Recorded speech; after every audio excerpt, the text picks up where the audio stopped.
What's going on? As you can see, I have a pink plate. So this is the 67-inch Extra NG from Extreme Flight. And in two or three videos lately, you see me flying the Skywing Extra NG, um, which that one is kind of the orange, blue, and white scheme, I think more or less. Those are the colors. So I want to try out this pink one. I want to try out the Extreme Flight comparison. I know they're going to be close, and those are those NGs from those two companies. I like all the sizes in them, that they make all the way up through 114s and 116s. Like I like them all. So I know I'm going to like this one. Might be a little more aggressive and make some of the maneuvers like brake a little harder, spin a little faster on the Extreme Flight. We'll see. I love the way that the Skywing is doing all that stuff, but this could even be slightly more aggressive, which would be super cool because these things are so light and stable. I'd kind of,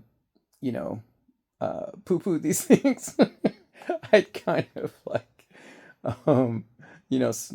give them the snub, the nose down, and give them the nose up, thumbs down.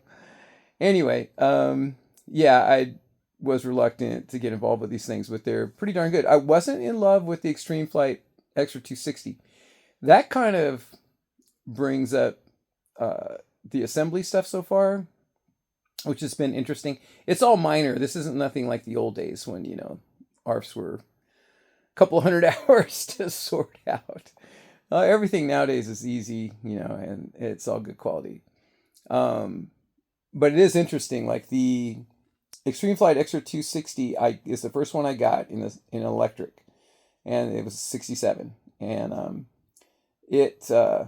got the plug and play, and save for a mistake I made. I've been saying it in the videos what the mistake was, but now I can't remember all of a sudden. But it was a little mistake I made myself in the assembly that I had to double back and do over, and so that plane took me like an hour to have ready to fly from the box. 1 hour I was ready to fly. But that's only, like I said, a little mistake I made. I think I could have done that plane in like 20 minutes, ready to fly. So that's pretty badass. And then from there I got the Skywing, and the Skywing was also, plug and play, ready to fly. But I ran into some snags, that motorbox extension that's not Loctited on, that's just loose. Like it's gonna fall off. And it did for Mark on his plane, on the Maiden. On the Maiden, they just fall off. And then some of the other little things that didn't fit. So it took just a little time, but it wasn't too bad. And then there's this one, and this one I got the ARF. So I wanted to try to get the Scorpion speed control and motor power system. And then it turns out I waited all this time. I probably could have ordered it when I first wanted to. When I asked you guys, when I got the Skywing, I asked you guys what's the best instead of using the Skywing setup, power system setup. And so I got the idea from you guys to do Scorpion. So went to order it a couple days ago, and they're all back ordered, not in stock. Even Scorpion, has them on back order. So I'm like, damn. So then I thought, what should I get? And I'm actually having such good luck with the Skywing power system, which did have the BEC on the ESC that was DOA. I love saying that. All these acronyms. But, Extreme Flight replaced that speed control with BEC. They replaced that like overnight for me. Real great customer service. And I swapped that out and haven't had a problem since. And I like the way the power comes on. I like the way the motor powers the plane, and the whole thing feels good. So I thought, well, if Scorpion's out of stock on everything, my bad luck. Oddly enough, because I was complaining about the BEC being DOA, I went ahead and ordered a Skywing power system for this one, so it'll be the same. And I have the programmer now. So even though I programmed that one with the beep codes, now I have the programmer. So I was looking forward to with Scorpion is that you can you don't need a programmer. You just plug a USB cable into your phone and then use download their app, and then you just do it all on your phone. So that's pretty damn cool. I was looking forward to that, but yeah, my luck, Scorpion was back ordered on the power systems for this size. So there you have it with that. And then, but that, kind of brings me to, I had quite a bit of fiddling to get this together. This is all assembled and glued up now. But I had to do quite a bit of shaving of parts and fiddling with this and that. Cowl, hat, everything. Cowl, hatch, rudder, tail wheel, all gave me some trouble. A lot of the blind nuts, almost all of the blind nuts in this were full of epoxy, and I had to tap them. Almost all of them. You couldn't get a bolt in because it was all full of glue. And the hinges were full of glue on the rudder too. I had to carve all that out and actually drill some holes. So no big deal. Like I said, if you build ARFs in the past, like it was always like this. Way worse. And you didn't end up with a light, amazing plane like you do now. But still, yeah, it depends on the mood I'm in, whether I'm up for all that or not. Sometimes I want to build something, so I just don't even care. And then sometimes I just want to go fly it. Like in this case, I want to have this ready for my backup plane for the RC Super Show at the Pomona Fairgrounds. I think it's April 12th. So I want to have this out there. So I just want to have it done. Yeah, plus I kind of struggled with these back order things and everything to get all the parts for it because, I had to get servos and speed control motor extensions, yada, yada. Servo arms, that fit with this 2.5, M2.5 ball, or, push rods and ball links and stuff that Skywing uses. So yeah, I just want this to kind of go quick and, it's a little bit fiddly. So, and the cowl too. Yeah, I had to do some reaming on the cowl. So yeah, but it's all fine. But at the moment, unless it depends on my situation in life, what I want to do, if I want a project. But at the moment, I think I would always order these things plug and play, and you don't really save much money, anyway. You do get to pick the power system you want, servos you want, stuff like that. And FrSky has some servos that are, specs are better, but let's just call them strong competition. And then I got some, good firsthand input on how good they are for performance. So, that's kind of fun, and they're less expensive than the Thetas. And then, and then the Scorpion was going to be way more money than all these other systems, but it'd be cool. But you have that flexibility. But having said all that, and having experience now, this is on my third one, and yeah, like Joe McBride says, I'm like the weatherman, always changing my mind, but I kind of like the plug and play ones. And I don't want to, there's a psychological thing too where I don't want to spend much time on these little electrics, like assembling. I want to go fly them, fly the crap out of them all day, but I don't want to assemble them for very long for some reason. Whereas the gassers, I feel like, oh, they're so valuable, they're so worth it. And it's probably experience, I've had so much, so many times I've done that I've just got some neuron pathways in my mind that are just have accepted that, so whatever the case. I guess when these start coming plug and play, which won't be too much longer, then, I'll probably start wanting to get them plug and play first. I'll probably resist it, and then that's all I will ever want. So that's kind of what's going on with this. And then, yeah, in 1 month from today is the RC Super Show. Well, not for 4 weeks. So 4 weeks from today is the RC Super Show, and I think like pretty much 4 weeks from that day will be the freestyle 3D freestyle event at Prado. So I hope everybody can make it, get some tacos and pizza, and fly it up. Yeah, sound systems and good times. But yeah, I always say, if it's just like me and Alvin, it's gonna be pretty awesome. But if 30 guys show up, then it'll be awesome on that level too. So we'll see what happens. It should be great weather. It's the beginning of May. Yeah, we should have great weather. Should have no wind, warm days, not hot. Compared to OCMA out there, because I flew at OCMA a lot the last couple of years. I'm not flying there much anymore, but no dust, coming in, which is super nice. No flies if it gets warm, which is super nice, and no fire department helicopters to shut you down for the afternoon or the whole day, sometimes day after day. None of that stuff. Wide open runway, and then we can do smoke systems. So just a lot of very cool features out there, and yeah, so it should be fun.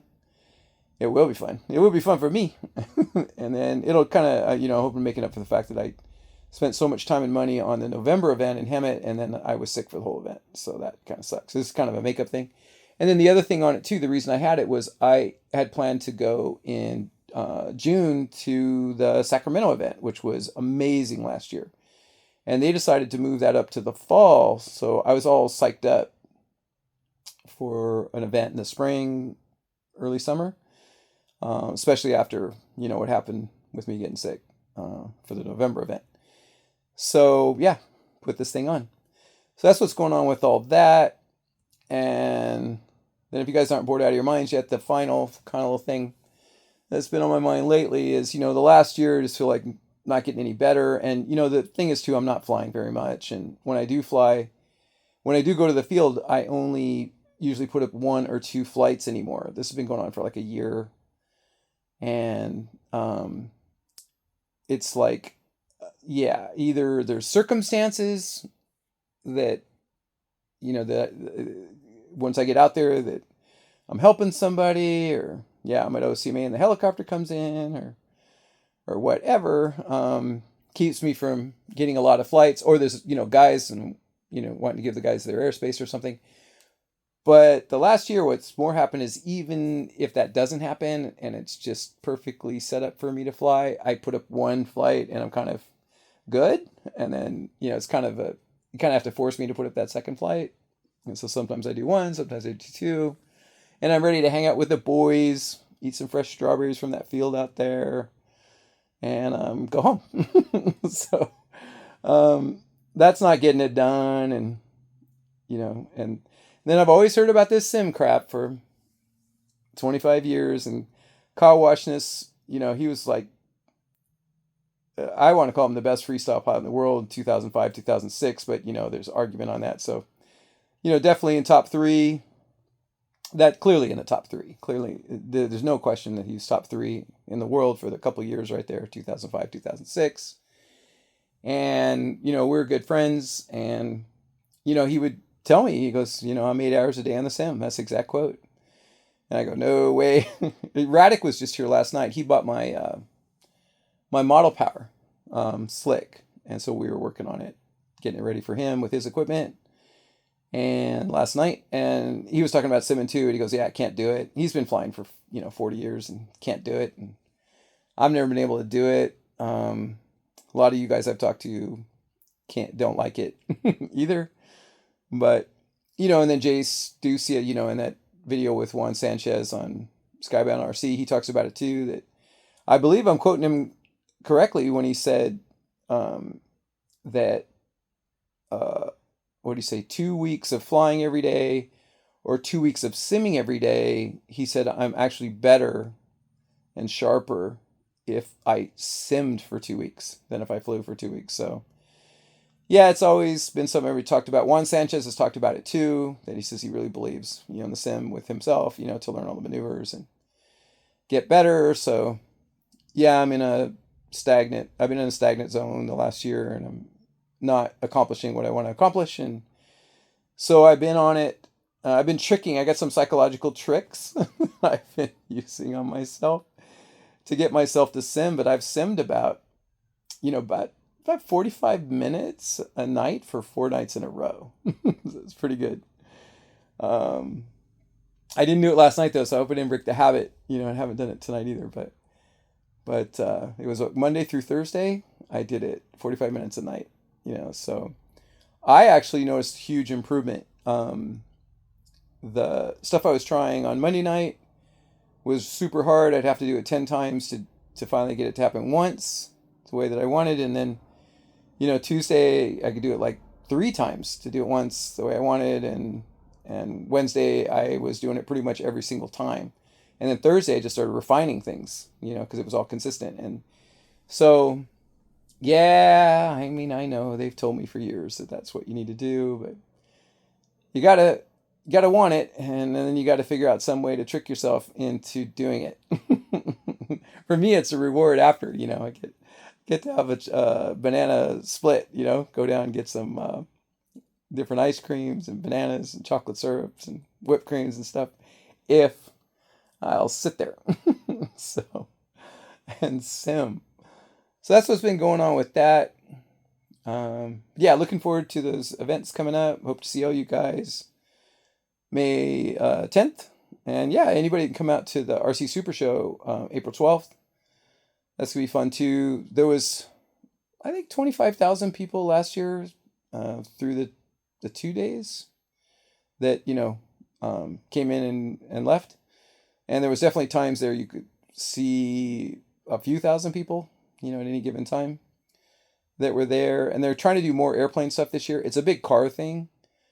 But there's tons of kids, so you want to promote, the airplane stuff. And I think we're going to do it a lot better this year. Last year, I think, was the first year with the new guys running it, and they improved things by like 5 times the attendance.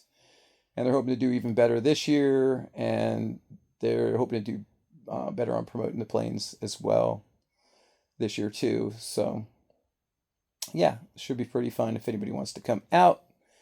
And but yeah, hope you all come to the event. And I'm really starting to repeat myself a lot. It seems like there's one more thing I was going to talk about, but none of this stuff really matters. I'm just BSing.